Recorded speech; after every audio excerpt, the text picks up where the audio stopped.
Hello, everybody. What's up? Welcome, Dissidents, one and all, to Do Dissidents Podcast. Keaton Weiss here with Russell Dobular. Hello. What's up, sir? I hope everybody had a great Thanksgiving. It has been a while since we've done a stream. We haven't gone 5 days without doing a stream in a long time. This is quite a ringing endorsement here. Yeah, is that thank God we're on? I hope so. Sammy Halam is one of our Patreon members. Thank you, Sammy, for being here. I want to thank everybody for showing up. Like I was just saying, we have not had a stream in 5 days. It's been a very long time since we've gone 5 days without a stream because we've been doing Sunday, Thursday with some election stuff mixed in. So it's been a while. We had a little bit of a breather, a little bit of a break. I have to say, I don't know about you, Russell, but I felt mentally much healthier during our break. I feel like I'm probably a happier person when we're not doing the show. That is the problem with getting into this space. Like, as much as you love this is not a happy place. No, it's great. It's fun, but it destroys you. It's like smoking. It's like drinking. It's like anything. It's like any other vice. You enjoy it, but it kills you. Right. You know. Well, because the news is all bad. Right. Well, that's another thing too. That's it. It's like the opening line of Tropic of Capricorn. Boris is a weather prophet. He says the weather will continue bad. Exactly. Yeah, exactly. That's a very good analogy. That's how it is being in this space. It's just you're constantly absorbing human folly and people making terrible choices and how corrupt our government is and possibly nuclear annihilation. And yeah, I mean, it is fun doing the show and we have a sense of humor about it, but sure. This is not an inspiring time to be a political commentator. You're right. Yeah, exactly. We're not dealing with Jack Kennedy here. That's true. That's true. But don't worry, folks. We're not going anywhere. We love doing the show. We thank you for being here, or we thank our supporters. We want to thank our Patreon members. Well, it's like I can't remember the Apocalypse movie where they kept coming back to the person who was going to stay on the radio until the end. That's us. Right. Yeah, exactly.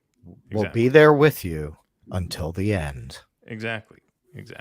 And if anybody knows what movie that is, tell me, because it's definitely a movie.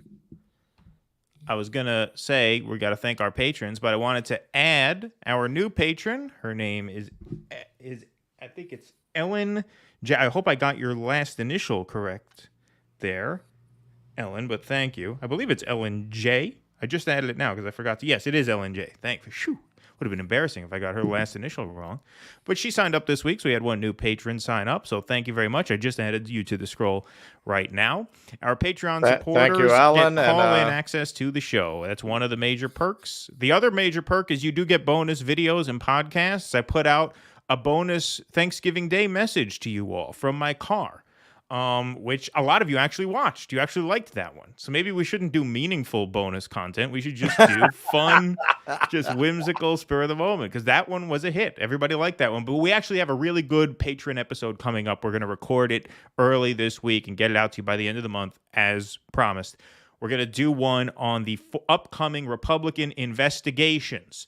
And those are going to be on Substack and Patreon, which is where you can sign up. We're not even going to put that on YouTube because we're going to be talking about some shit that might get us in trouble on YouTube because the Republicans are going to investigate, it looks like, social media, Dr. Fauci, and Hunter Biden, or as I like to call it, Big Tech, Big Pharma, Big Johnson. That's going to be the title of that episode. So there's 3 investigations coming up, and that's going to be a really fun episode. I'm really looking forward to that one. So sign up, and you'll get access to that by the end of the month. And thank you once again to our Patreon members. I'm developing my Fauci dance. I'm going to be dropping that. Yeah, right, for patrons as well. He's workshopping that. Yeah. He's been workshopping that at the dance theater. What's the dance theater down in Chelsea? What's it called? Walker Space. Yeah, Walker Space. Working down at Walker Space. It's just it's very difficult covering my junk with one of those masks. So that's what's holding me up. You got to turn it the other way, the long way. Yeah, I've tried that too. You know, I'm a big boy. Oh, really? I'm trying to do a whole Salome dance of the 7 masks thing. It's just not working. But we do have a very fat and juicy episode for you guys this evening. We knew that this one was going to perhaps get some eyeballs on it because we have, I mean, if this doesn't get audience, if these clips don't get audience, I don't know what will. We have Cenk Uygur and Tim Pool. We have Harris and Bill Maher, and we have Alyssa Milano, and we got Kanye West and Donald Trump. I mean, come on. If that's not a hit cast of characters, I don't know what is. That is basically we're putting our asses out on the corner. Yeah, right. Yeah, exactly. I mean, we really stacked this with show all due respect to Hakeem Jeffries. Yes, right. Exactly. We don't want to cut into his market. Yeah, right. We're not going to take cut the into east his side action. of the park. He takes the west side. I think we attract a different clientele. Yeah, that's true. Probably. I would guess. Anyway, let's get started, shall we? This is the funniest story of the week. We have some stuff here that's fairly serious, although I think the show is pretty balanced this evening. But the funniest news of the week so far has to do with the launch of Donald Trump's presidential campaign, which was a very awkward launch because he came out with this highly anticipated speech, which was kind of a dud. And then there really hasn't been anything from him. He hasn't had any rallies since he announced, nothing like that. I know we had the Thanksgiving weekend, but still, it's just like he announced he's running, and he just kind of went back home. Yeah. And we haven't really heard anything from him since then. Basically, it looks more and more like that speech was double dog daring Ron DeSantis to run. Yeah. He's planting his flag, and he's being like, if you run, you got a problem. But who had this on their list of like predictions for the 2024 cycle? Who thought that the second Republican candidate to enter the race would not be Ron DeSantis, but Kanye West? Because Kanye West is apparently running for president again as well, with Milo Yiannopoulos as his campaign manager. And so Kanye and Milo scored an invitation to Mar-a-Lago, and they brought along a friend of theirs, a guy named Nick Fuentes, who I will admit I had not heard of until this week. I had no idea who he was. Apparently, he is one of these hardcore Unite the Right, Charlottesville, like Tiki Torch style, like overt white nationalist, Nazi sympathizer people. He tags along. He was the plus he has one. A parrot trained to say, "You will not replace us." That kind of guy. Yeah, he carries on his shoulder. What? You will not replace us. What? You will not replace us. Great.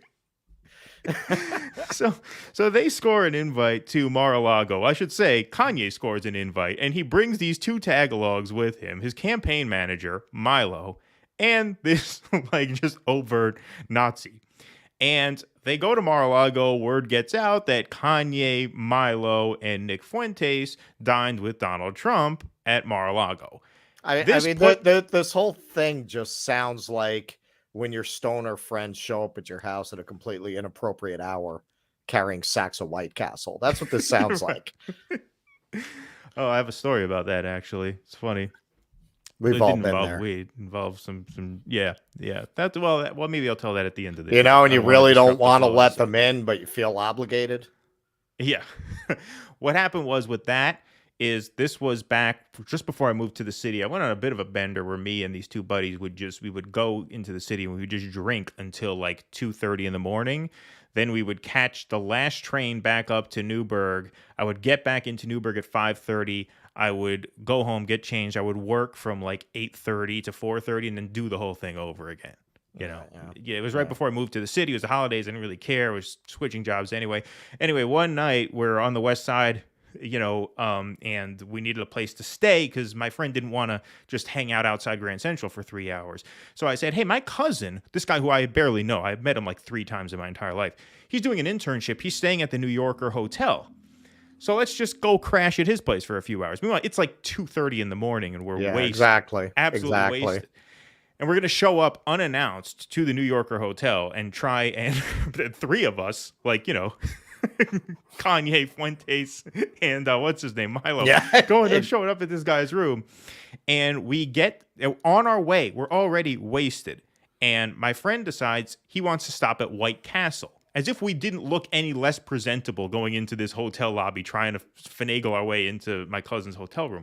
So he buys a bag of shit from White Castle, and we get to the hotel room, and the guy at the front desk is like, "Who are you here to see?" I say, "Byron." That was the guy's name. He's like, "Byron who? What's his last name?" I didn't know his last name. This is how little I knew this guy. I wasn't even completely sure of his last name. I'm like, "Oh, what's his last name? I don't know." So my friend says, "He's expecting us." That's almost 3 in the morning.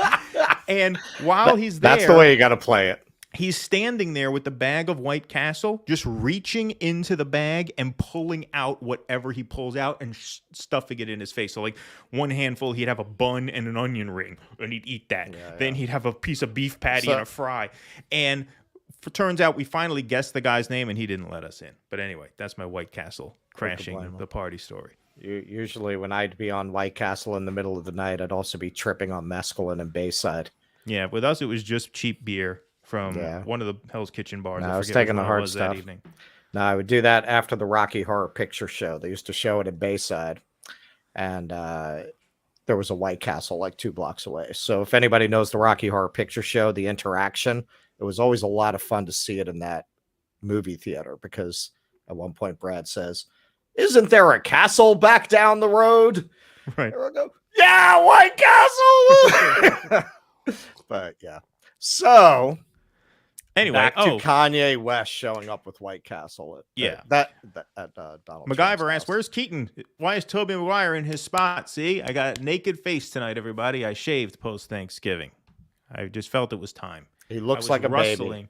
Yeah, exactly. I was playing with it. It was so long that I was playing with the hair on the camera, and it looked awkward. It also sounded awkward. You can actually sometimes hear me fiddling with it. We are weather prophets. Your segment a couple of weeks ago when Milo showed up on Tim Pool's show was prescient in showing how Milo was putting himself back in the spotlight. So kudos. Thank you, sir. All right, well, I'm going to have to edit around those 2 couple tangents, but that's okay. So anyway, Kanye shows up with Milo and Fuentes to Mar-a-Lago, and word gets out, and the Trump campaign immediately has to go into damage control mode. Like right after they announce the first story. I mean, this is why people think he's done, because people have just like, this shtick is old and predictable at this point. In 2016, he could afford to make mistakes because he was new. He was such a disruptor that he was just like a Tasmanian devil. There was no catching up to him. But now people are like, "Oh my God, already with the Nazis showing up to Mar-a-Lago?" Like, Jesus. Like, he didn't even wait a week. He didn't even wait a week to dine with Nazis. Like, Jesus Christ, man. Yeah, exactly. So he tries to get out in front of this by responding on Truth Social. So he sends out a truth. They don't call him tweets on Truth Social. This is a truth that he sends out. He drops a truth. "This past week, Kanye West called me to have dinner at Mar-a-Lago. Shortly thereafter, he unexpectedly showed up with 3 of his friends whom I knew nothing about. We had dinner on Tuesday evening with many members present on the back patio. The dinner was quick and uneventful. They then left for the airport." All right, so that's his story. I don't know. That was the tame version. Exactly, yeah. I don't know anything about Nick Fuentes. I don't know who Nick Fuentes is, whatever. So it then later drops this video of Kanye and Milo just sort of recapping the dinner at Yeezy HQ. Now I'm going to play the audio from this because the only video I can find, some like, crazed, shit-lib Ukrainian flag emoji freak got to it and started editing together video on top of it, which I'm not interested in watching. I just want to hear Kanye's own words. So we're going to play this. We're going to hear Kanye's version of what happened, because apparently they not only had dinner, but Kanye went to tell Trump that he was running for president and he wanted Trump to be his vice president. So he gets into that right here. Most perturbed about me asking him to be my vice president. I think that was like lower on the list of things that caught him off guard. Milo laughing. It was the fact that I walked in with intelligence. Okay, just to pause 1 second. Which does he mean intelligence in the sense of intelligence, or like information, like intelligence agency? No, that's I think not clear to me. I came in smart. I came smart, in prepared. Probably. I came in with facts. Probably. The otherworldly arrogance of this guy, a rapper who everybody pretty much understands to be off the rocker. Like, it's now a mainstream opinion that the guy's fucking gone nuts. He's lost his mind. Yeah. The incredible arrogance to go have dinner with the former president of the United States, who you know is running again, and you get there and you tell him, I'd like you to be my vice president. like how insulated from the reality do you have to be to think that that's going to go over well? To think he's going to say whom? You know, like, what does he think Trump's going to say? You know, manic depressive and a narcissist walk into a bar. Exactly. What does he think Trump's going to say? You know, Kanye, it's a hell of an idea. That's what this is. I mean, it's, you know, some pathologies are complementary. This is a very oil and water thing when you have a manic depressive and a narcissist. Right. Yeah. Having dinner together. Just amazing. That's not going to go well. Hey, how about you be my VP? Did he think Trump was going to be like, you know, that's a hell of an idea. I hadn't thought of that. Like, you know what?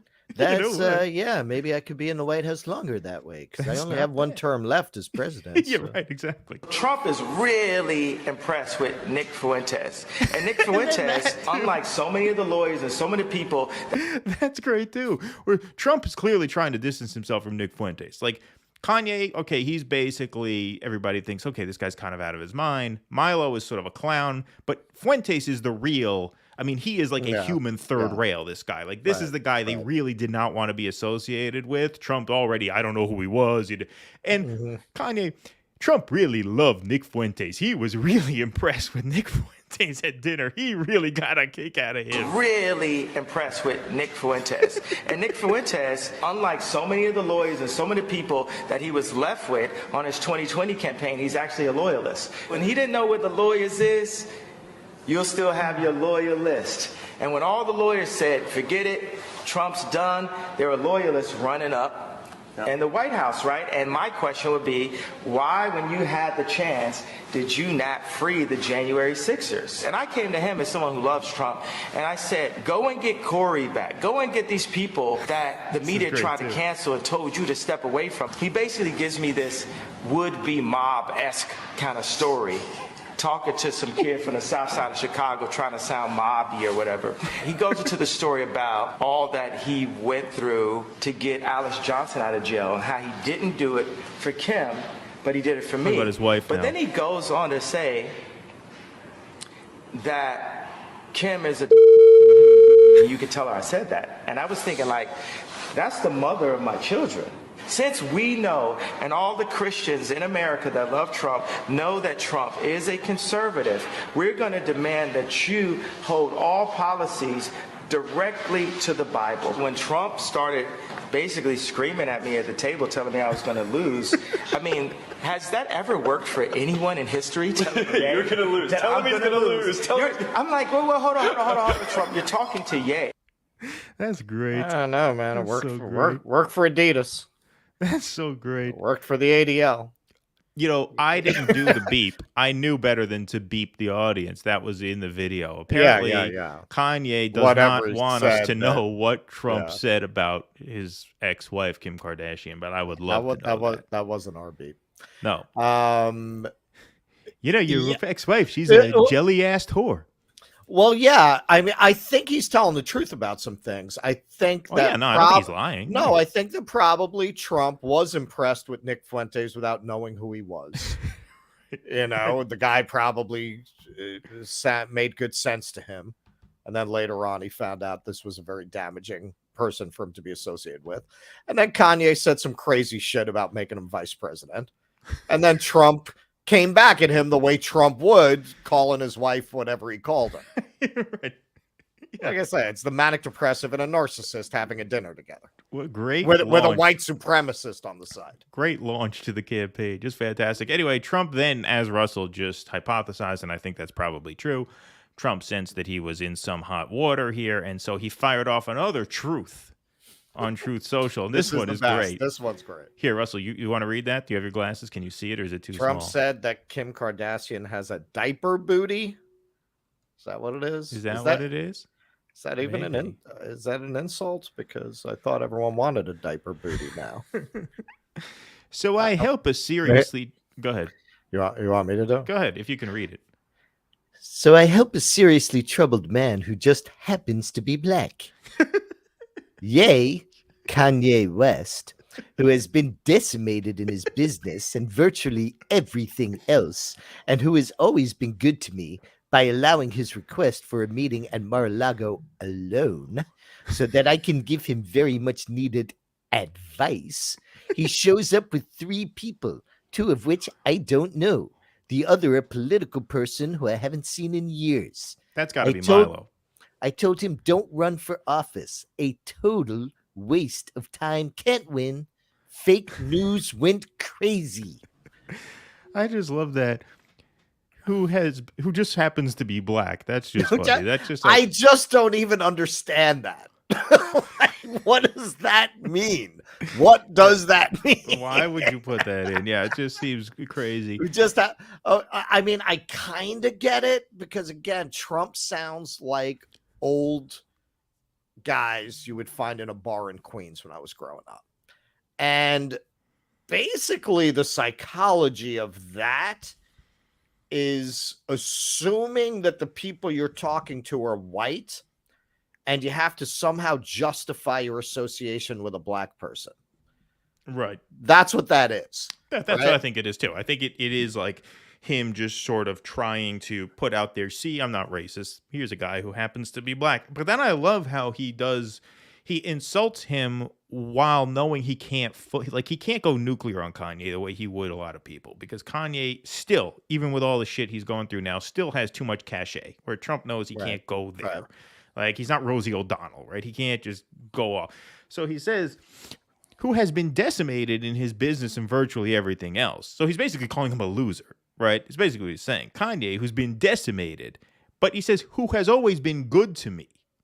Right, so he's doing a sandwich there where he's insulting him, and then he's saying he's always been good to me, and then he's saying again, he requested a meeting alone, and then he showed up with the sort of Third Reich entourage there, right? Yeah. And with so Third Reich entourage with the White Castle. Yeah, exactly. So he tried to work his way out. You're right, Virtuoso. That was pretty comic book guy. I do a much better Cenk Uygur. I do a better Barack Obama, funny enough, than I do Donald Trump. Yeah, actually. Trump is hard to nail. He really is, because he's some people can really hit it, but yeah, he means different things. I do a good Bill Clinton. That's why. Yeah, exactly. Trump is hard. Trump is not so easy. But yeah, that's the start that his campaign is off to. So it seems like he's basically picking up right where he left off. Yeah, no, that's why I say Ron DeSantis, baby. I'm going to win some money on that. Actually, his numbers must be down now. I got to look at fucking Predicted and get my money in. Because there was another poll recently released where Trump was blowing him out. Oh yeah, Trump. There was one poll that had Trump like 50 to 25, and then most polls now still have Trump up by like 10 to 15. But DeSantis is, I think, well within striking distance. Like, enough of the party is open to him that he's going to have a solid foundation of support that he's only going to be able to build on. At this stage, the kind of gap you're looking at, you can chalk that up to name recognition. Yeah, exactly. We have 2 patrons here on the line. We have Mrs. Ellen Jimerson waiting there. I see you watching us here with your mic on. If you want to say anything, just give me a wave and I'll let you in and you can say hello. If you want to sit there and watch for a little while, you can. But if you ever want to say anything, like I said, just give a wave. Or Ellen, you should see something in the private chat. You could send us a private chat saying that you'd like to turn on. Or what you can do is, if you want to mute your mic now, then unmute your mic when you're ready to talk, and I will admit you, and I'll let you in. But thanks for calling in. We also have Bippin, who is another patron of ours. He is on the line as well. I see your mic is off now, Bippin, but if at any point you want to chime in, just unmute your mic, and that'll be our signal to admit you. So we got a couple patrons on the line. Thank you guys very much for your support. And everybody, of course, please like and subscribe to this channel. So like this stream, subscribe to the channel. You all know that. We got a nice little crowd in here to kick things off. And we have another, I think, fairly amusing segment that we want to get to now. So how do we set this up here? We've done quite a few segments on Elon Musk's takeover of Twitter. And just when It's it the gift seems, that keeps on giving. and that's exactly what I was just going to say. Like, just when it seems like this story might be running out of steam, something else happens that just makes it very entertaining and fun to cover. And of course, one of Twitter's dumbest users had to chime in and voice her disapproval at the way Elon Musk is handling his job. And I'm talking, of course, about Alyssa Milano. Now, she had an interesting way of voicing her displeasure at Elon's handling. Like, of really, the social her media and Stephen platform. King need to get a podcast. Yeah, that would be something. That would be like the most cringe podcast on the fucking planet. Yeah. Her, Stephen King, and Rob Reiner, probably. Yeah. The three of them. They could all do it together. That's it. But you know what? There's an audience for that. That's the sad thing. Oh, yeah. It would be a hit. There's no doubt that would be a hit. No doubt. That would be like the pure heroin shit libbery. Exactly. Right? That would be like the purest shit lib product you could get. Exactly. Yeah, no doubt about that. No doubt about that. That would be something. But she came up with a fairly unorthodox way of boycotting Twitter. And what I mean by unorthodox is she's not boycotting Twitter at all. Instead, she's boycotting Elon Musk's other business venture for which he is most famous. We're talking, of course, about Tesla. And so Milano tweets out, "I gave back my Tesla. I bought the VW EV, which stands for Volkswagen electric car. I love it." Now, here's her rationale for trading in a Tesla for a Volkswagen. "I'm not sure how advertisers can buy space on Twitter. Publicly traded companies' products being pushed in alignment with hate and white supremacy doesn't seem to be a winning business model." And it didn't take long for someone to chime in and alert her to the fact that Volkswagen was literally founded by the Nazis and Hitler. And Elon himself obviously got a kick out of that with the laugh emoji and the 100 there. And, it's just astounding. I mean, you had Whoopi Goldberg on The View just make a total imbecile of herself by saying that the Holocaust was not about race, as if she had never heard that the Nazis considered themselves a master race. And then you have Milano That was a white on white brag crime. that she traded in a Tesla for a Volkswagen because she doesn't want to do business with a company so publicly associated with hatred and white supremacy, which, I'm sorry, like, it's pretty common knowledge that Volkswagen was founded by Nazis. Like, that's not something that most people don't know. A simple Google search, a quick Google, if you Google Volkswagen Nazis, literally the first thing that comes up is a source from the United States Holocaust Memorial Museum. And they list these 3 bits of information about Volkswagen and the Nazis. Key fact number 1. The Volkswagen Company originated during the Third Reich in an attempt to create an affordable car for the German people. Number 2. Volkswagen used both Jewish and non-Jewish forced labor, primarily from Eastern Europe. Number 3. The company operated 4 concentration camps and 8 forced labor camps on its property. So there you have it. So that's one element of just how incredibly ignorant she is. And so many of these blue check, actors, I mean, just shocking.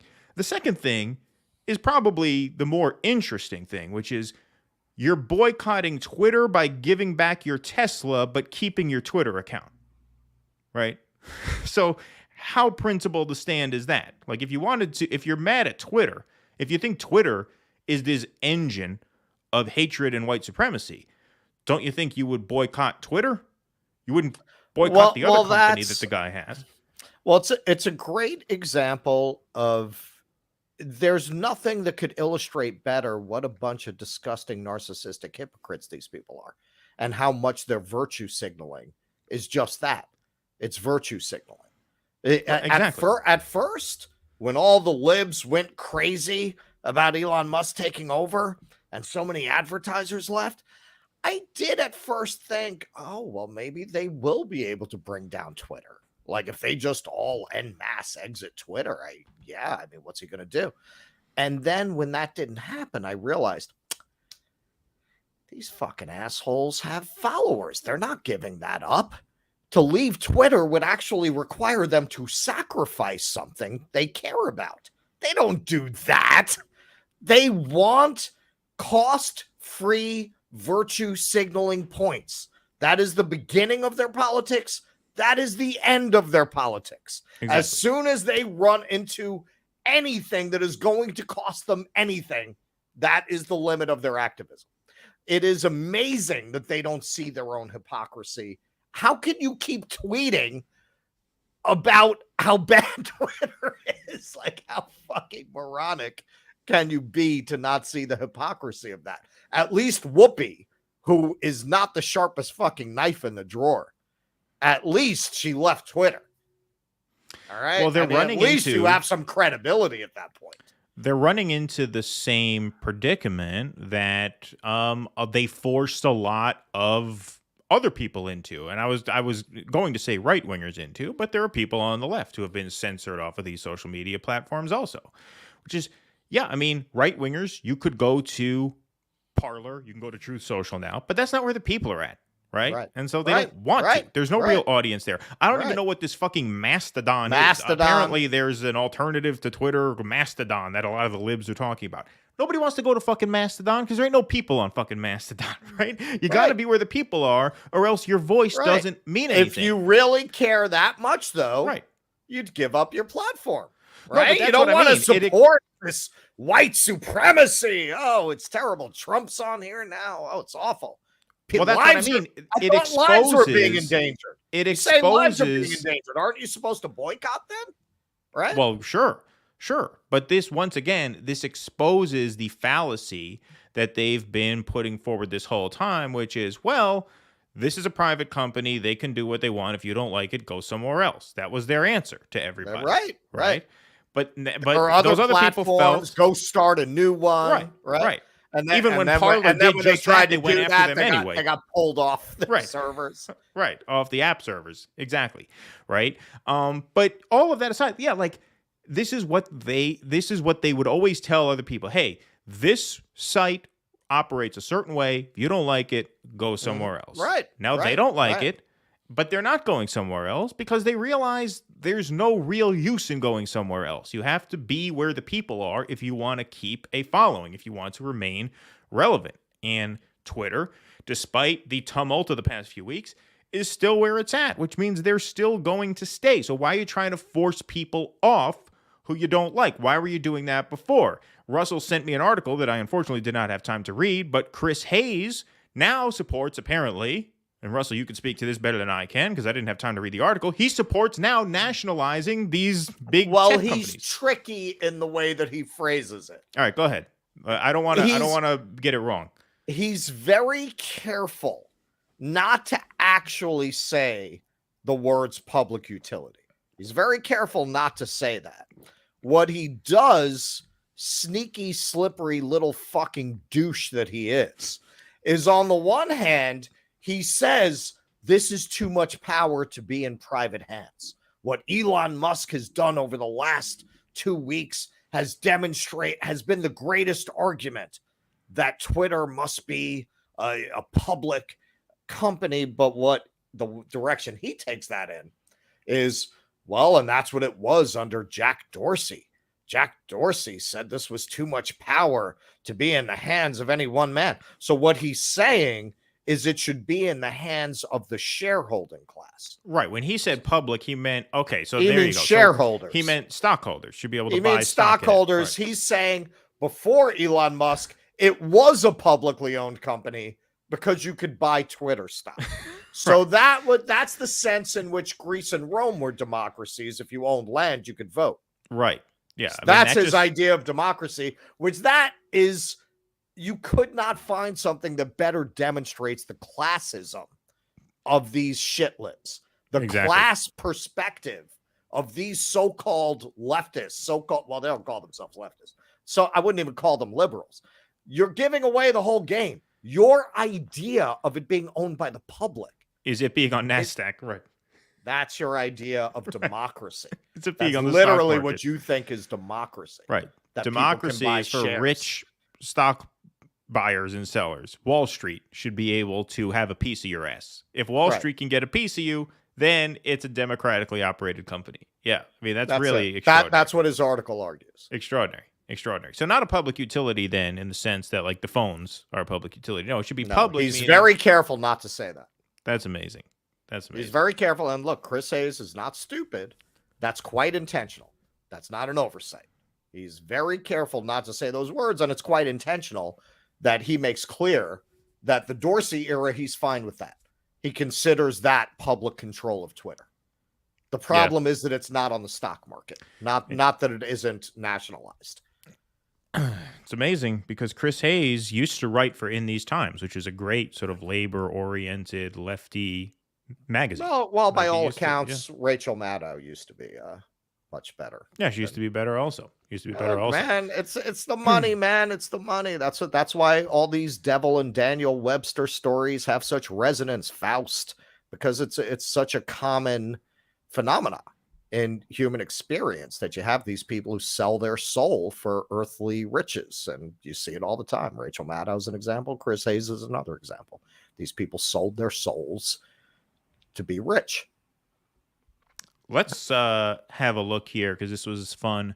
A Twitter user here named Ian Miles Chong compiled a list of sentiments from Mrs. Milano to Elon Musk that were quite different. It might be a little bit hard to read there, but he says, before it became trendy to hate Elon Musk, Alyssa Milano was his greatest fan. Why are people like this? Alyssa Milano, I am in awe of Elon Musk, and I continue to be amazed by Tesla Motors. To design your car, click here. Elon Musk, you're amazing. I love you both. Speaking to Elon Musk and William Shatner. Hopefully she still loves Shatner. I don't know. He probably hasn't burned her too bad. Yeah. What did he do to him?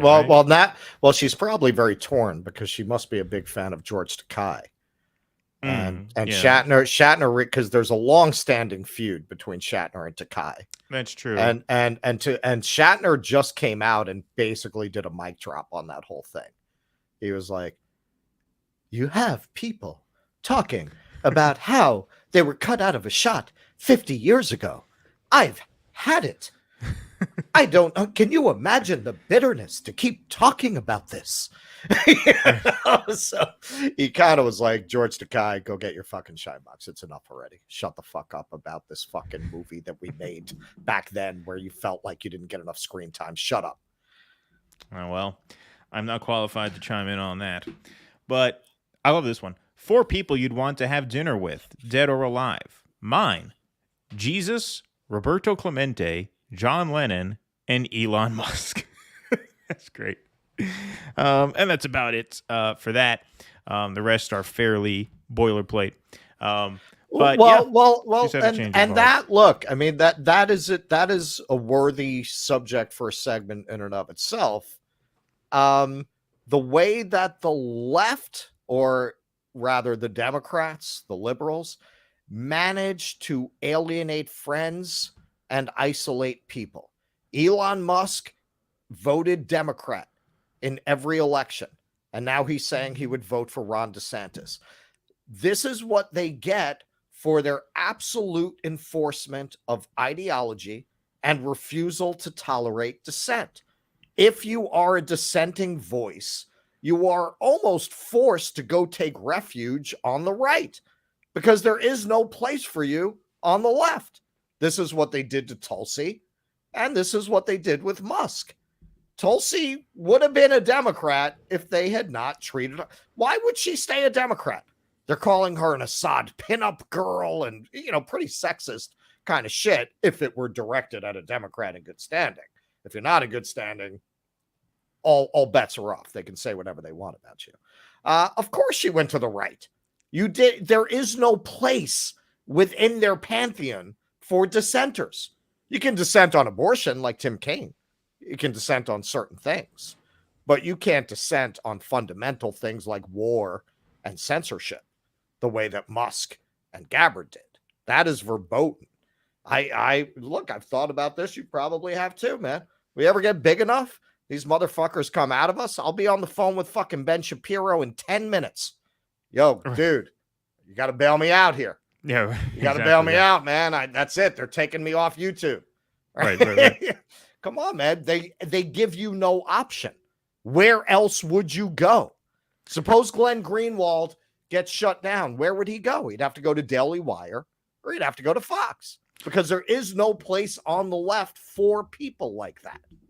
Yeah, well, I mean, Greenwald is debuting a show on Rumble in a couple of weeks. It's going to be a nightly, hour-long talk show, which is a sort of cancel-proof channel, right? So, that's where he is. And people say that that's a right-wing site precisely because it tolerates voices, all along the way, right? Well, Glenn Greenwald has Substack. a big enough They say audience. Substack is right wing. Substack is not right wing. No, Substack just they allows call you to say what you want. everything, any sector of society that does not bend the knee gets labeled as right wing. Any dissenting opinion gets labeled as right wing. I have, not to digress into that, but my first video essay will be coming out this week. I am working very hard on an essay about the Wednesday show that just dropped on Netflix. Now, the reason I felt like it was appropriate to do something that deep about that is the way they changed it says a lot about the way the society has changed, because the target of the Addams family were originally suburban Republicans. They were kind of making fun of these uptight Republicans. Today, that class are these uptight liberals. But I was thinking about this. You know what? Those Republicans, like they wanted to censor like profanity on albums and things like that. But this very fundamental, you can't debate, you can't have a difference of opinion. I mean, some very extreme elements of the right, like the Jerry Falwell people, could be that way. That was not the general Republican pose. They didn't look. If you watch Addams Family Values, the whole thing is like a slam on Bush era Republicans. They have a whole scene where the teacher is showing Morticia pictures of the children's heroes that they had done reports on. And you see a picture of George Bush and Barbara Bush. And Morticia says, "Have you talked to their parents?" Assuming that they would all agree that there's something wrong with these children. The Republicans didn't say, "This is a horrible thing. We have to shut down this movie." If you did the equivalent to the left, you're damn right they would. They would be like, "This is MAGA. This is a MAGA movie," right? Like, really, the left in power, the left as the establishment, is turning out to be worse than the right ever was. Well, I mean, this is a function of being loyal to a party that does nothing, right? When the party in power that you support does nothing, refuses to actually do anything, to actually change things, right? The only war left to fight is the information war, right? The only battle there is what do we all think? Are you all thinking the right thing? If you're not thinking the right thing, you're the enemy. You either have to get your mind right or you have to go away. It's a thought crime because there is no actual politics going on. There's no actual movement in the real world. So it all becomes about policing people's ideas, right? And so that's, I think, a big, big part of this is they have nothing to actually root for in the real world.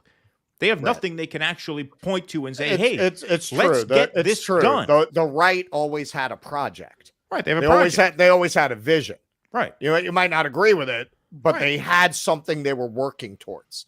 Right. The idea that you are not allowed to debate, that you are not allowed to have a contrary opinion, that was not a mainstream view in the right in that era. All right, let's bring in Ellen. She says she's ready to talk. It's great to meet you. Look, Thank you, Ellen. Look at you. You'd never come on. Well, she just signed up. She just signed up this week. Ellen's like our newest patron. She's like our number one fan. I am your number one fan. I'm going to talk to them for a while. Big Al is watching a game. Oh, hey, Big Al. What game? Yeah, I am your number one fan. And I said once that you are like me, only in a different form. And I don't cuss in public. although it's Well, a tough. it's quite But different Yeah, form. we're it's not. like, We're no, not. on my page We're you not. don't. You're not kidding about with that. the different form. Yeah. Because I am, after all, a Baptist minister. Yeah. Where are you from? That's right. I'm in Yeah. Alabama. Alabama. See? Who Yeah. said we didn't have crossover See? appeal? Yeah. Look. See? Look. We got And the thing is, my social media presence has been limited to Facebook for the most part for the past 10 years. And I'm known for two reasons. And one is that my daughter, when she was 16, was killed in a traffic accident. The man behind the wheel was undocumented. There was also a high-speed police chase. But what really got people's attention is that I had been well known as an advocate for undocumented people for quite a few years. I've made a documentary that Martin Sheen narrated, et cetera, et cetera. The second reason I'm known is because I officiated at the first same-sex wedding in Alabama, making me the first Baptist minister to officiate at a same-sex wedding anywhere as far as legal weddings go. So my credentials, I'm also a lifelong Democrat, but I'm a dim exit sort of Democrat. And I have been called more names by the people who follow me or Facebook friended me for those two reasons, which is the only reason anybody would know me outside of my personal acquaintances.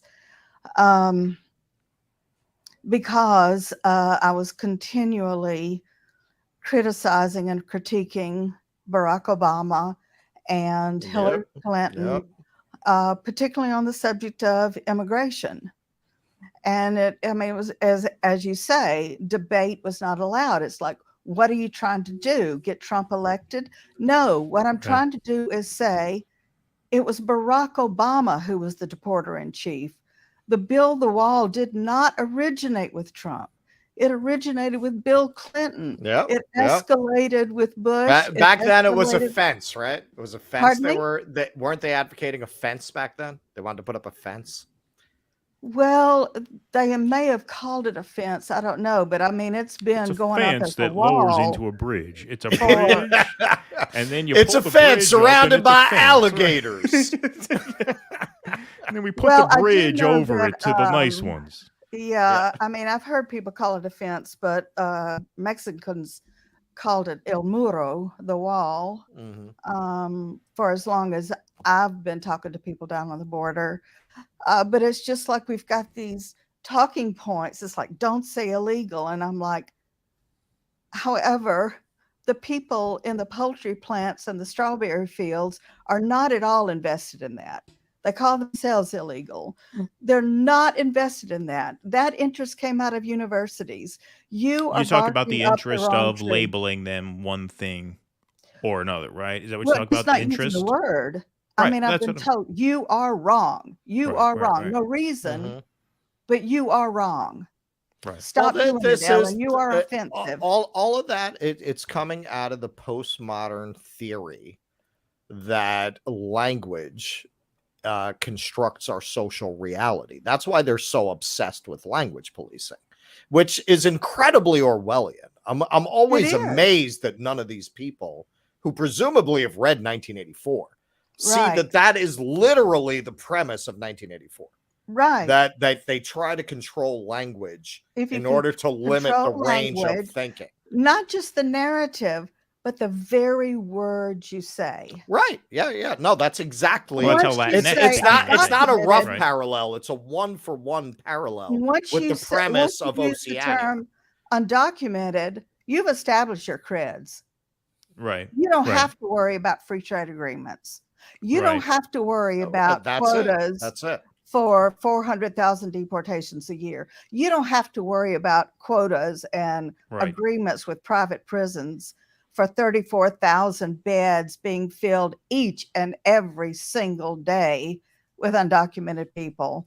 You don't have to worry about it. All you have to do is just use the word undocumented. Right. You signal empathy through word choices, Right. and then that's it. And somebody and who that's the That's whole why issue. this kind of issue- politics has been so strongly encouraged by both the Democratic Party and the media, because it's a costless it's politics. exactly. It's as you were saying about Alyssa Milano, it is completely costless. You give up nothing. Right. You just get virtue That's heaped it. on you. And it's That's the it. same with Ukraine, you know. I Right. mean, you can't even discuss it. I went to my daughter's church today in Birmingham, and up on the monitor it says pray for Ukraine. I'm like, what the Sam Hill? What about pray for Honduras? Right. You know? What about pray for Bolivia when no preachers were praying for Evo Morales? Right. You know, it was Right. just anyway. I could go on and on, but I No, won't. thank For you the so first much for time- calling. I didn't know you made a documentary. You should send us a link to that. We should have you on as a guest to talk about that. We'll do a full episode with you. I'd That's a love That's to. an I amazing sure story. will. That would be very interesting. Yeah, Yeah, well, I'd very love interesting. to. We I'd don't love get to. we don't get a lot of Baptist. No, Twist Baptist from the preachers from South on Alabama. the- Yeah, on that's the not show. a key demo. That is a cool connect. Absolutely, absolutely. Well, thank you for letting me chat. Oh no, thank you Of so much. That course. was Thank wonderful. you, That was Ellen. great. And yeah, please do send us a link to that documentary. Is it I will. online? Can we watch it and have you on to talk It's about it? I would love actually that. I've posted it on YouTube. You can go Oh, to beautiful. YouTube or All right. I Well, can we'll do send you that a and we'll set DVD something or up for whatever. sure. Yeah, okay. All right. Well, thank you, Ellen. Thank you for your Sure. support and thank you so Ni- much. Nice to I'm going finally to meet remove you. you. You can mute yourself, and if you want to talk again, just turn your mic back on. Okay. I'll bring you back in. Okay. All right. Thank you so much, Ellen. All right. Well, that was All great. right, we got super chat finally. Cough it up, finally. you cheap fucks. Let's go. Let's go. Yeah. God damn it. We're not out here on the corner for our health. The Dems are farther right than the GOP now. Thank you, Donald. Grabbed them by the pussy. That's why Trump. I keep saying I don't know what those terms fucking mean anymore. I really don't. Look what I just said. If they ever come after us, where could we take refuge? We'd have to go into the right ecosystem. It's the only place we could take refuge. I was just the Matt Taibbi article that I sent you over. This is related to another story, but Matt Taibbi did an article about a lawsuit in California of women prisoners that's ongoing, suing to keep them from putting trans-identified women in with them, because you're getting like murderers who are just like, oh yeah, I'm a woman. And then they go and there have been rapes and pregnancies, and they're suing to not be housed with them. And the organization that's representing these women, they got kicked off every GoFundMe they couldn't be on. They wound up having to go to a Christian crowdfunding website. So you got a bunch of like left-wing radical feminists who have to go on a Christian crowdfunding site to raise money for female inmates that they're advocating on behalf of. At that point, what the fuck does and the ACLU is on the other side of this lawsuit. It's not Russell. Pardon me. It's not. We no longer say that on this show. We now say what the Sam Hill. That's What it. the Instead of what the fuck, we say what the Sam Hill. What the Sam Hill are you talking What are you about? Sam Hill? You talking about? That's good. I like that. I gotta keep that. I'm keeping that. I'm keeping that, Ellen. Yeah, Thank you we for don't that. we don't come by it honestly, but we don't Yeah, we don't I come can by get it much, used to it. honestly. First I can get few used to it. times you say something, I can make it work. Yeah, we can make it work. It'll take a little bit of practice, but I think 3 or 4 shows in, we'll have that down. We'll get it. Cough, cough from Tom Stratton. Thank you. 2 coughs for $2. A buck a cough. Thank you, Tom. Appreciate that very much. Yeah, yeah. Cheap. Let me juice the volume on that soundboard. Here, hit it one more time.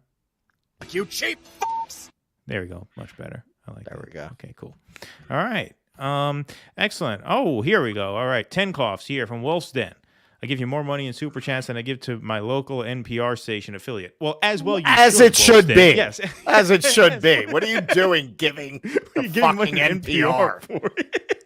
Jesus We both said Christ. that exact same time. What are you talking about? Giving money to NPR?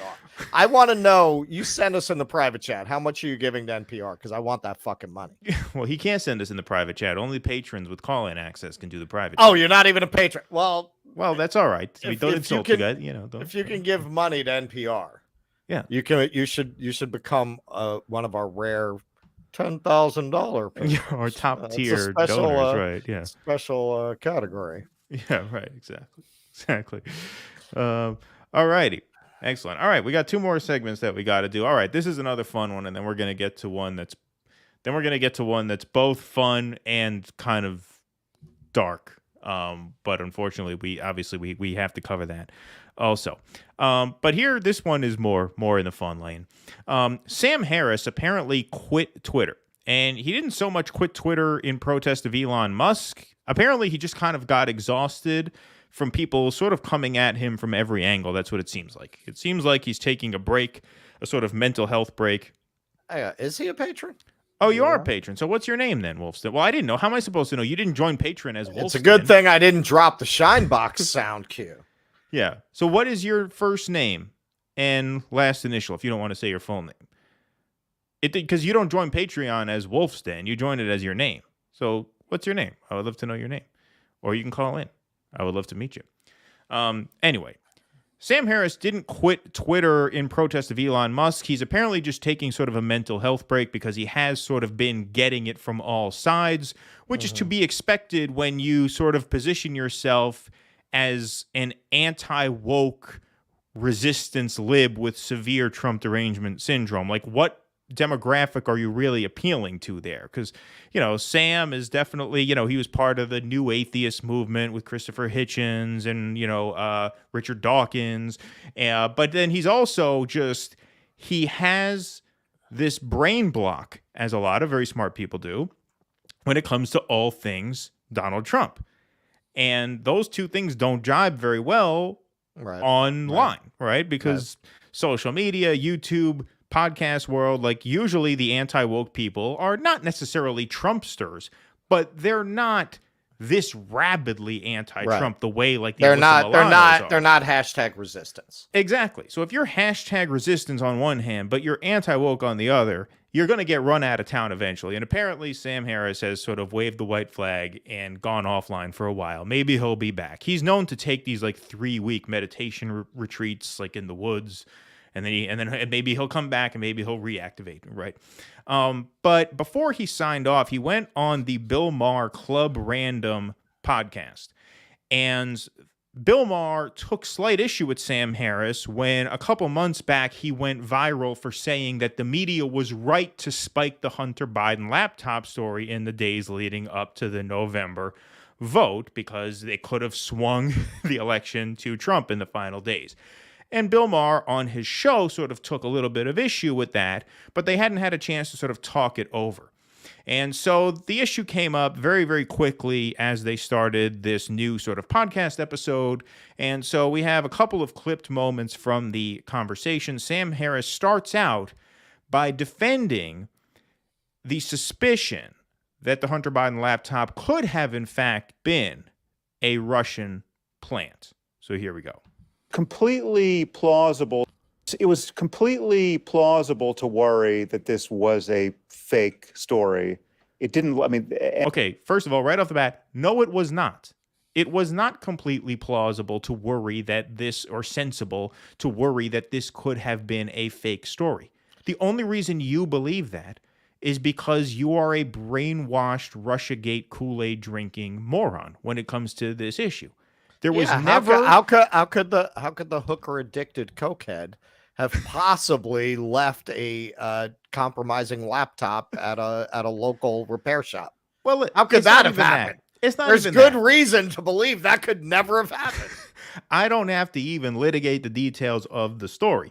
For him to say it was plausible to believe that this was a Russian plant, the only precedent for that would have been had Russia colluded with Trump and conspired with Trump to swing the 2016 election. The only way you can think it's sensible to believe this was Russian misinformation is if you already have it in your head that they did this before, when in fact there was no conspiracy between Trump and the Russians to swing 2016, even the Mueller report, as is acceptable now. You cannot get them to say that. Right. They will never admit that. They will always throw up. But they prosecuted 24 people. Not for that. Right, not for Not that. for that. Not Right, yeah, for like, what of the whole course, if you premise look- of the investigation was. Right, of course, if you turn over every stone when it comes to everyone in Trump's orbit, of course you're going to uncover wrongdoing. Nobody's saying there was no wrongdoing, and nobody's saying that Russia didn't buy Facebook ads or memes and things like that. The question is, was there a conspiracy between Trump and Russia to swing the 2016 election? It was completely obvious on its face from day one that there was no such thing. Why would there need to be? What help would Donald Trump have been to the Russians in hacking the DNC? Like, it doesn't even make sense. Right. What did they need him for? Right. It made no sense from the jump. It was obvious from the jump that it was bullshit. So this idea that, oh, it was completely plausible to believe that maybe Russia struck again in this way. Nonsense. Nonsense. It was never sensible to think that this could have been a Russian op. It was ridiculous. For you. Look, I can't remember who said it, but I think it was Carl Sagan, and I'm going to be paraphrasing. I'm almost positive it was Carl Sagan, but he said something along the lines of, once people have been conned, it's very difficult to convince them that they've been conned because nobody wants to feel that way, right? Nobody wants to look at it like that. That's why they can't give up Russiagate, even in light of the Mueller report. They just can't, because no one wants to feel that stupid. It's why people don't leave Scientology after they find out about fucking Xenu, right? Because exactly. Man, now you fucking mortgaged your house, you bought all these books, you fucking clean the toilets at the fucking Scientology Center for the last 10 years. You can't admit that you're an idiot, right? You have to be like, yeah, Xenu, no, makes sense, right? It's the same shit. Exactly. We're going to continue this segment in a moment, but first I have to respond to this. Dominique P. This channel is similar to the channel with the young smart-ass boys from the Midwest, The Vanguard. They were supposed to get the money to do on-the-ground reporting, but they just took the money. Well, maybe The Vanguard promised on-the-ground reporting. We did not. We always said we're going to sit on our ass in our offices and we'll take the money. Right. And we want the money. That's all we're going to do. We're going to talk. We're not going to go do on-the-ground. Where's your fucking donation? You're talking pretty fucking big. You're talking pretty fucking big for somebody I've never seen who never gave us a fucking super chat. Go home and get your fucking shine box. All right. Exactly. Hello, we're not the Vanguard. We have some first-time This is people. due dissidence, motherfucker. You're on the wrong fucking channel. Don't be coming in here calling us the Vanguard. Motherfucker. What did you think we were going to be polite? We made our name by mocking the Vanguard. You must not know that. We have a few new people in the chat this evening. So while you're here, that was our first button. fucking hit. Hit the subscribe button and hang out. Yeah, the Vanguard is what gave us our channel. Yeah. We almost did a Thanksgiving Day shout out to the Vanguard. We're thankful for the Vanguard. Without you guys, we'd have nothing. Yeah, exactly. Yeah, we're so fucking classy.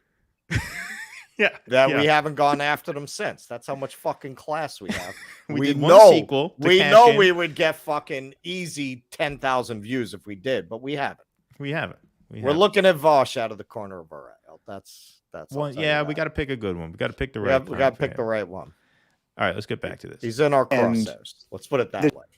And there simply wasn't enough time. All right, here, let's just start this from the beginning. It was completely plausible to worry that this was a fake story. Mm-hmm. It didn't. I mean, and there simply wasn't enough time to get to the bottom of it. Really?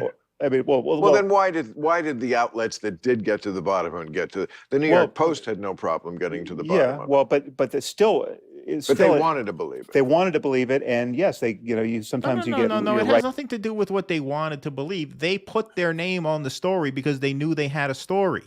And this is a point that I want to make. The New York Post wants to believe a lot of things. I'm sure the New York Post wants to believe a ton of shit that they can't print because they don't have the evidence, right? It's the New York Post, right? I mean, they make their bread and butter is spreading rumors about famous people, right? They are basically a tabloid. So I'm sure there's a ton of shit that they want to believe is true, but they can't just print Bat Boy on the front page of the New York Post because they're slightly more reputable than that. Right. And so they have to maintain some type of journalistic standard, which they did, which is why they ran the story. And the reason you guys wanted it crushed is because of what Sam Harris said on the video clip that went viral a couple months ago. We had to stop Trump, period. Every other standard out the window. And also, I'm going to say, as somebody who, as part of having this podcast, but also just because I'm very curious and because of the siloed media we have that Taibbi writes so well about in his book Hate Inc., where you have one set of facts on one side, another set of facts on another side. You almost have to be exposed to both to get a full picture. So I look at a lot of right-wing media, and I will tell you, this idea that the right-wing media, and I'm not talking about your random blog, I'm talking about your mainstream outlets like Fox and New York Post. I'm not saying they're above being factually incorrect, but the idea that they've completely thrown out journalistic notion that they need to check on a story and fact check and be right about it before they print it or go to air with it, that's not true. They are not any less mindful of that process than the left is, or any better than the left is. So yes, they do the same crimes of omission and framing that the left does, but they're not any more heedless within that parameter than outlets like the Times and the Post, and certainly outlets like MSNBC and CNN, of trying to make sure that their facts are right. They are not any more often exposed as having misreported than those outlets are, in my experience. No, I think that's right. Sheena Braskin makes a good point here, too. The other name that was sure the laptop was real was Glenn Greenwald. It led him to quitting The Intercept. That's true. Right, by accident, and sometimes... Right. But, I mean, to actually parse everything in there and figure out just how dirty Biden Sr. is as a result of the information there. Can I go to step 2 of what the two reasonable people in the room would agree on? One, they'd agree it was kind of suppressed. 2, they'd agree that Hunter Biden, being the son of the current vice president and being a complete ne'er-do-well douchebag, was ripe to be used as a conduit to his father, through which he was, but nothing really. It was common. It was the kind of sort of everyday graft that's sleazy, but doesn't affect the world. He says, as we send billions of dollars to Ukraine. Yeah, doesn't affect the world. I don't know what world you live in. In this world, there's a war going on in Ukraine right now that we are funding to the tune of now about $100 billion with no end in sight. And we're doing that to basically an unofficial business partner of the Biden family. Basically. Right. Basically. And really unofficial, I should put in quotes, because Hunter was on a Ukrainian energy board for no other reason than the fact that his father, the vice president, was the vice president. And now that vice president is now president, funneling tens of billions out the door with little to no oversight in order to fund an ongoing war, which can you imagine if this was Trump and Don Jr.? How? I'm sorry. How can you possibly say that this has no implications for the world? It's just astounding. It's amazing. It's Ukraine. Ukraine. If you were on a Scottish energy board, you could probably make that point. If you were on the energy board of any other country on earth, you could maybe. Yeah. It's a Ukrainian. I mean, it is astounding that you could say that. Now, do we know for sure what impact it's having? No, but that's part of the reason why they're going to investigate Hunter Biden. And they absolutely should investigate Hunter Biden, because this absolutely smells like a potential conflict of interest. If you don't believe that, you're just a moron. You're just a moron. You have to just deny what you're seeing in front of your own eyes. Well, this is why partisanship just makes idiots of people, no matter what side they're on. You know, when you're dealing with these resistance libs on subjects like this, you have to tell them, okay, I want you to squint. Squint real hard and pretend that this fact pattern belongs to Donald Trump and Don Jr. Tell me what your opinion would be. Right. Would you feel there was no there? Or would you be howling in the street that Donald Trump is risking World War III because of a corrupt deal that he and Don Jr. made with Ukraine? Because you know that's what you'd be saying. You know that would be the framing in all of the media. You know there would be protests on Union Square and marches on Washington. No World War III for Trump's corruption. But it's Biden. Nothing to see here. Exactly. Just like Tara Reid. Just like Tara Reid. Well, if she had come out and accused Trump, would have been all about it. She accused Biden, nuts and sluts defense. Well, right? I'm actually going to get to Tara Reid in a second. Defense. I actually have another point, that I do want to make that fits right into at the end of this. But if you don't want to do that sort of hypothetical, a thought experiment, as Sam Harris is famous for wanting to do, just look at what Trump's presidency actually was. Trump kept us out of this conflict, probably prevented this Russia-Ukraine war from happening, and people attacked him as a Russian agent because of it. They called him a Russian agent for not allowing this shit to explode in this way, right? They said it was because he's in the pocket of Putin. Framed it and so you already have it. You don't even need the hypothetical. There's that very infamous clip of Maddow basically trying to lock him in a logic jail, saying, well, we're going to find out now if this presidency is a Russian op because Trump might pull troops back from the Russian border. And exactly. This is beyond Democrats and Republicans. This is just, if the presidency is a Russian op, that is just huge. And in the next 24 hours, we're going to find that out. She's framing it that if he decreases hostilities with Russia, that proves it. He's a Russian agent. And that's what they did to him for 4 years. Exactly. Right. So you don't even need the sort of hypothetical. All right. Here's a second short clip from this. There's about a second of black screen that I put in between. And your controversy was saying, my controversy was saying that there was nothing. Okay. So what he means by the controversy, I mean, Sam Harris got in trouble for saying that the media was right to spike that story. And that's the controversy that Bill Maher is now asking him about. So just so we're 100% clear on that. All right, here we go. And your controversy was saying, my controversy was saying that there was nothing that you could learn about Hunter Biden at that point, right? That I would have cared about, including the corpses of kids in his basement, right? So that was probably a flourish that I didn't need. Because the other choice was Trump.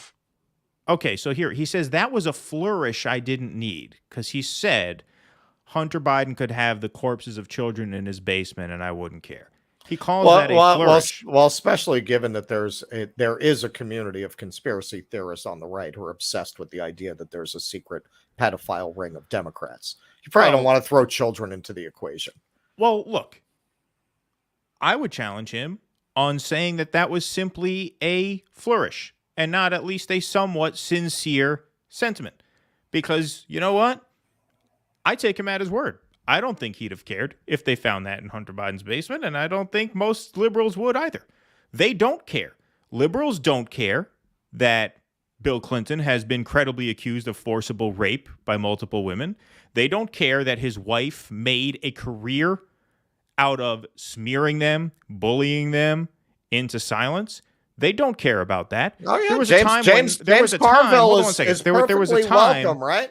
What's that? If you drag $1 through a trailer park, you'll find all kinds of things. They're happy to have him in polite society. They said drag a $10 bill through a trailer park and you will find a Clinton accuser, not a Clinton mistress, a Clinton accuser. You will find a woman accusing Bill Clinton of sexual violence against her if you drag a $10 bill through a trailer park. Yeah, that's this point, pretty cancelable, last I heard. Absolutely. And at this point, that's all common knowledge. They don't not know that. They just don't care. Right. Some of them will pretend they don't know that to disguise the fact that they don't care. But they don't care. Liberals do not care about rape when one of their members in good standing does it. And they don't care when their wife covers it up. They don't give a shit. So why would they care if there were corpses of kids in Hunter Biden's basement? They wouldn't care enough not to vote for him anyway. Certainly, I could be certain of that. So why are we to take your word for it that this is simply a flourish? Oh, it was a joke. Tara Reid, right? Russell mentioned Tara Reid. Tara Reid had more evidence to corroborate her story of being sexually assaulted by Joe Biden. She had way more evidence to corroborate her story than 99% of all the Me Too stories that are out there. The very thing that they were looking for against Brett Kavanaugh during his confirmation hearings, which is corroboration from friends and people in Christine Blasey Ford's orbit. They needed to hear from people who she may have told at the time that this happened to her. Tara Reid had that. Her mother called into Larry King saying, my daughter had an experience with a sitting senator. So they had the evidence. We can't know for sure what happened. No. We can't know for sure what happened, but what we do know for sure Twitter is that there was much more evidence to corroborate her story than there has been for 99% of all the other Me Too stories out there, for which people have been ruined over. And they swept this under the rug. They did that because they don't care. And so why should we take Sam Harris at his word? Oh, I was only joking. Of course, it would be terrible if there were kids. No, I don't think so. I don't think you'd figure out some way to rationalize it, or you would just pretend not to know about it. Pretend, no, it didn't happen. That's what they did with all the Bill rape accusations, right? Mention Juanita Broderick's name. Oh, who's that? I don't know. Oh, she accused him of rape. Oh, come on. That's not who, that's what they do. Oh, blah, blah, blah, blah. They just filibuster, say something. They don't even speak words. Oh, come on. Forget it. Yeah. And then they go talk about something else. Find someone else at the dinner party to grab the ear. There's another idea they outlawed. And it's really crazy to me because this typically would have been a left critique of the right. So the right has a meme, they call it NPC. A non-player character, basically for like mindless liberals, right? So the players in a video game who are not players, they're background characters, right? These are people who are just gonna go along with whatever the program tells them. And there's an image for that. People have probably seen. It's kind of a line drawing with the straight mouth and the nose and the eyes coming across. Libs have tried to ban that, calling it right wing, calling it dehumanizing, calling it incitement to violence. Now, what's really bizarre to me about that, that's a classic kind of left to right kind of critique for decades, right? Little boxes, right? The song Little Boxes, right? Everybody's living in little ticky-tacky boxes in the suburbs. Like the idea that all of the conservatives were these deeply conformist robots, Stepford Wives, like that image. Like basically the standard critique from leftists and bohemians of conservatives was that they were NPCs. They didn't have that phrase. They didn't have those games, but that was really the critique.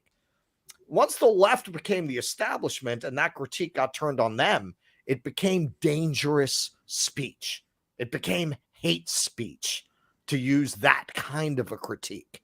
They don't really have a core belief system. I mean, they are NPCs. That's why that particular meme hits them so hard, because there's just too much truth to it. It hits a nerve, because that's exactly what they are.